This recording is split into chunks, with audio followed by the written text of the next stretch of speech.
सुप्रभात बच्चों। कक्षा चौथी, विषय हिंदी, उपविषय पाठ 4, जीवन की सीख। पुस्तक का नाम नई गुलमोहर हिंदी पाठ्य पुस्तक। व्याख्यान 3। बच्चों, कल हमने व्याख्यान 2 में पाठ को पढ़ा था। उसके कठिन शब्द, शब्दार्थ व प्रश्न उत्तरों के बारे में जाना। आज हम व्याख्यान 3 में भाषा ज्ञान से संबंधित प्रश्नों को हल करेंगे। तो चलो अब हम भाषा ज्ञान से संबंधित प्रश्नों को जानते हैं। भाषा ज्ञान: जब दो वर्ण आपस में मिलते हैं तब उन्हें संयुक्त वर्ण या संयुक्त व्यंजन कहते हैं। बच्चों, दो वर्ण, ध्यान से देखो, दो वर्ण आपस में मिलते हैं तब उन्हें संयुक्त वर्ण या संयुक्त व्यंजन कहते हैं। नंबर 1, उदाहरण के अनुसार दो शब्द बनाकर लिखिए। तो बच्चों, पहले हम जान लेते हैं। जैसे द के नीचे हलंत और द, इससे बना विद्यालय। द के नीचे हलंत य विद्यालय। तो जिस प्रकार द के नीचे हलंत है और यह है, तो दो वर्ण आपस में मिल रहे हैं, तो इससे क्या है, संयुक्त वर्ण या संयुक्त व्यंजन बन रहा है। और इससे शब्द बनेगा, किस प्रकार शब्द बनेगा? जैसे व में छोटी ई, द के नीचे हलंत, य विद्यालय। इस प्रकार संयुक्त वर्ण या संयुक्त व्यंजन हम लिखते हैं। तो चलो आगे हम इसके बारे में और जानते हैं। क सत, आधा स त, आधा स त, ये संयुक्त वर्ण या संयुक्त व्यंजन है। इससे शब्द किस प्रकार बनेगा? जैसे मस्ती। तो बच्चों देखो, यहाँ पर आधा स और त ये था, और यहाँ पर मस्ती, यहाँ पर भी आधा स और त है। तो इसी प्रकार दूसरा शब्द है सस्ती, इसमें भी आधा स और त सत है। मस्ती, सस्ती। ख स्व, इसमें आधा स और व, स्व। इससे शब्द बना स्वदेश, इसमें भी आधा स और व है, स्वदेश। स्वर, इसमें भी आधा स और व है। तो इसी प्रकार ग श्व, शलगम वाला आधा स और व, श्व। शब्द बना विश्व। श्वास, तो यहाँ पर आधा स और व है, और यहाँ पर भी आधा स और व है। संयुक्त व्यंजन से ही ये शब्द बने हैं। घ आधा च, छ, चच। शब्द बना अच्छी। तो यहाँ पर भी बच्चों आधा च और छ है। मच्छर, यहाँ पर भी आधा च और छ है। तो बच्चों, इस प्रकार आपने देखा और जाना कि संयुक्त वर्ण जब दो वर्ण आपस में मिलते हैं तो संयुक्त वर्ण या संयुक्त व्यंजन बनते हैं। और जब हम उनका शब्दों में प्रयोग करते हैं, जब शब्द बनाते हैं, तो उनके बीच में या उनके पीछे आगे ये वर्ण अवश्य आता है। जैसे च छ, यहाँ पर आया च छ, यहाँ पर भी च छ। तो चच से शब्द बना अच्छी मच्छर। उम्मीद है आप सभी को अच्छे से समझ आया होगा। एक बार पुनः दोहराते हैं। क स्त मस्ती सस्ती। ख स्व स्वदेश स्वर। ग श्व विश्व श्वास। घ चच अच्छी मच्छर।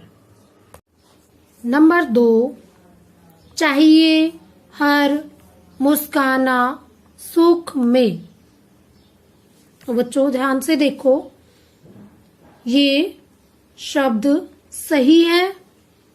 चाहिए ये भी सही है, हर ये शब्द भी सही है, मुस्काना ये शब्द भी सही है, सुख ये भी सही है, में ये भी सही है। चाहिए हर मुस्काना सुख में, लेकिन ये सही क्रम में नहीं है, इसलिए सही वाक्य नहीं है।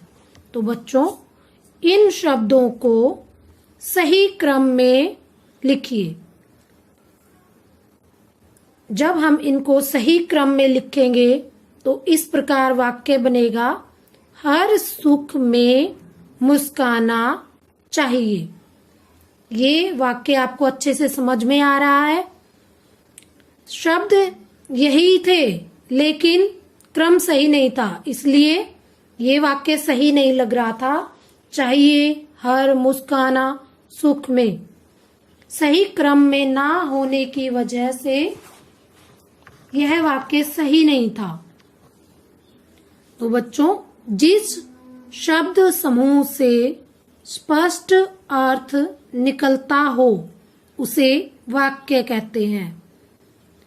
यहाँ देखो, हर सुख में मुस्काना चाहिए, यहाँ पर अर्थ स्पष्ट हो रहा है, इसलिए यह वाक्य बिल्कुल सही है।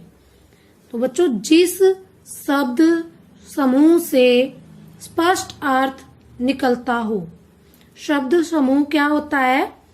शब्दों का समूह। जैसे चाहिए हर मुस्काना सुख में, यहाँ पर कई शब्द हैं, शब्द समूह बना रहे हैं।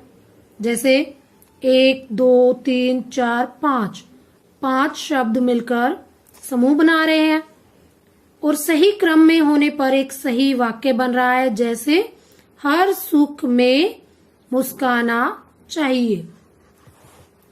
तो बच्चों आओ और समझते हैं इसके बारे में। नीचे लिखे शब्द समूह को सही क्रम में रखकर वाक्य बनाकर लिखिए। क सूरज सवेरे है उगता रोज। बच्चों यह शब्द समूह सही क्रम में नहीं है। अब हम इसको सही क्रम में रखकर वाक्य बनाते हैं। सूरज रोज सवेरे उगता है। एक बार पुनः देखते हैं। सूरज सवेरे है उगता रोज, सही क्रम है सूरज रोज सवेरे उगता है।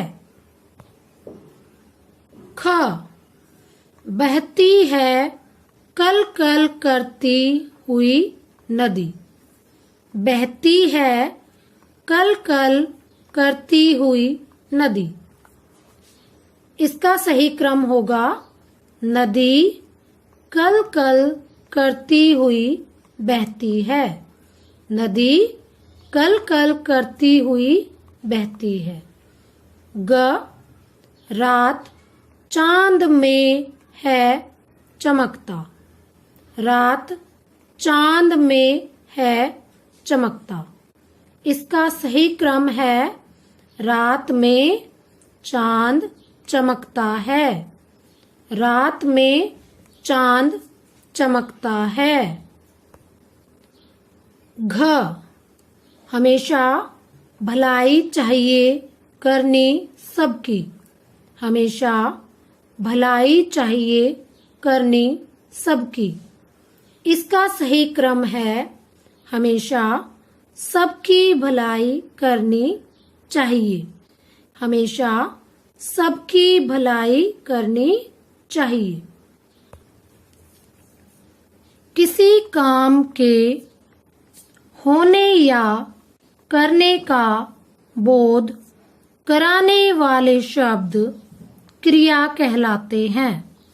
किसी काम के होने या करने का बोध कराने वाले शब्द क्रिया कहलाते हैं। नंबर 3, उदाहरण के अनुसार निम्नलिखित शब्दों को क्रिया में बदलिए। उदाहरण के अनुसार निम्नलिखित शब्दों को क्रिया में बदलिए। क हंसी, क्रिया है हंसना। ख पढ़ाई, क्रिया है पढ़ना। तो बच्चों, हंसी की क्रिया है हंसना, पढ़ाई की क्रिया है पढ़ना। ग खिलखिलाहट, क्रिया है खिलखिलाना। घ रुलाई, क्रिया है रुलाना। अंग धुलाई, क्रिया है धुलना। च महक, क्रिया है महकना। विषय संवर्धन गतिविधियां को जानते हैं। कविता में यह बताने का प्रयास किया गया है कि प्रकृति का कण कण हमें कुछ न कुछ सीख देता है। यदि यह बात सही है तो नीचे दिए गए चित्र आपको क्या सीख देते हैं? शब्दों की सहायता से कविताओं को पूरा कीजिए और गाकर बताइए। बच्चों, ये एक पेड़ का चित्र है। यह एक कमल का चित्र है। ये कुछ शब्द दिए हैं जिनकी सहायता से हम पंक्तियों को पूरा करेंगे। पाता, कमल, संघर्षशील, संयमी, बुराई, पेड़। पतझड़ में खड़ा पेड़, यह सिखलाता है संघर्षशील ही नवजीवन पाता है। बच्चों, यहाँ पर रिक्त स्थान था, इसमें पेड़ आया। पतझड़ में खड़ा पेड़, यह सिखलाता है। यहाँ पर रिक्त स्थान था, यहाँ संघर्षशील आया। यहाँ पर रिक्त स्थान था, यहाँ पर पाता। संघर्षशील ही नवजीवन पाता है। इन पंक्तियों में कीचड़ में खिला कमल, यहाँ पर रिक्त स्थान में कमल आया। यह सिखलाता है इर्द गिर्द हो लाख बुराई, यहाँ पर रिक्त स्थान में बुराई आया। संयमी जीत ही जाता है, यहाँ पर संयमी आया। इस प्रकार पंक्तियां पूरी की हैं।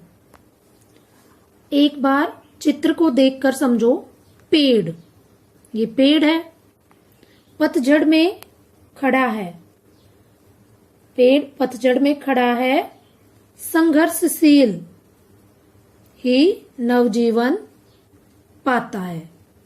तो संघर्षशील, पाता और पेड़ ये इसमें आए। और कमल, कीचड़ में खिला कमल, यह सिखलाता है इर्द गिर्द हो लाख बुराई संयमी जीत ही जाता है।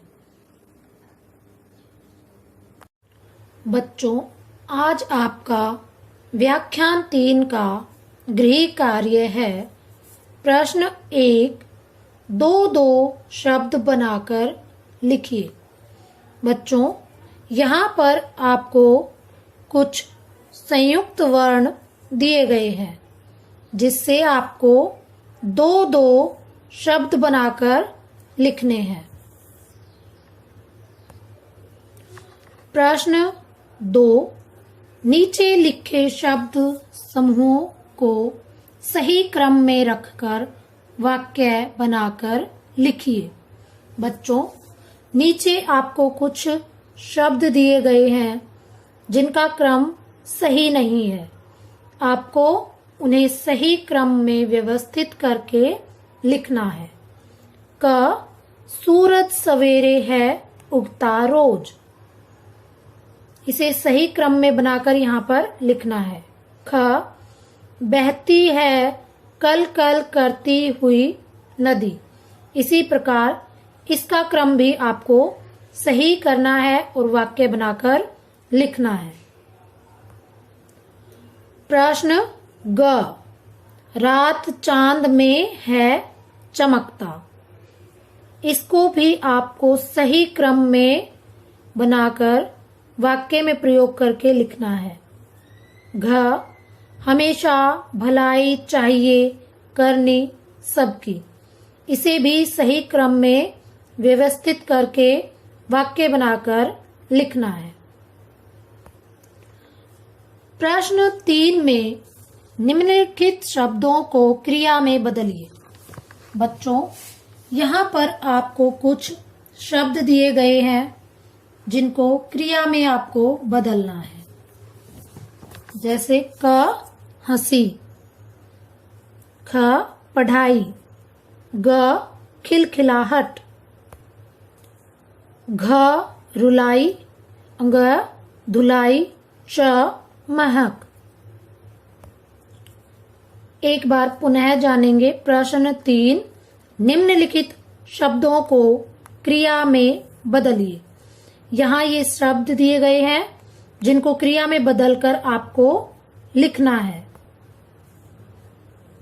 यहाँ भी कुछ शब्द हैं जिनको क्रिया में बदलकर आपको यहाँ लिखना है।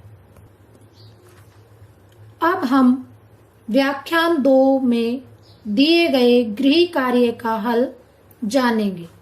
उम्मीद है आप सभी ने अपना गृह कार्य अच्छे से साफ सुंदर लेख में लिखा होगा। तो बच्चों, एक बार दोहराते हैं गृह कार्य का हल। कठिन शब्द। नंबर 1, चांद। नंबर 2, मस्ती। नंबर 3, हंसते। नंबर 4, विश्व। नंबर 5, सीखी। नंबर 6, सरीखी। नंबर 7, अमराई। नंबर 8, झिलमिल। नंबर 9, भलाई। एक बार पुनः कठिन शब्दों को दोहराते हैं। चांद, मस्ती, हंसते, विश्व, सीखी, सरीखी, अमराई, झिलमिल, भलाई। अब हम गृह कार्य में दिए गए शब्दों के अर्थ जानते हैं। नंबर 1, लय, गाने की धुन। नंबर 2, उजाला। इसका अर्थ है प्रकाश, रोशनी। नंबर 3, धीरज। इसका अर्थ है धैर्य, सहन शक्ति। नंबर 4, विश्व। इसका अर्थ है संसार। नंबर 5, सरीखी। इसका अर्थ है समान। नंबर 6, अमराई। इसका अर्थ है आम का बाग। एक बार पुनः दोहराते हैं। नंबर 1, लय। इसका अर्थ है गाने की धुन। नंबर 2 उजाला, इसका अर्थ है प्रकाश, रोशनी। नंबर 3 धीरज, इसका अर्थ है धैर्य, सहन शक्ति। नंबर 4 विश्व, इसका अर्थ है संसार। नंबर 5 है सरीखी, इसका अर्थ है समान। नंबर 6 अमराई, इसका अर्थ है आम का बाग। धन्यवाद।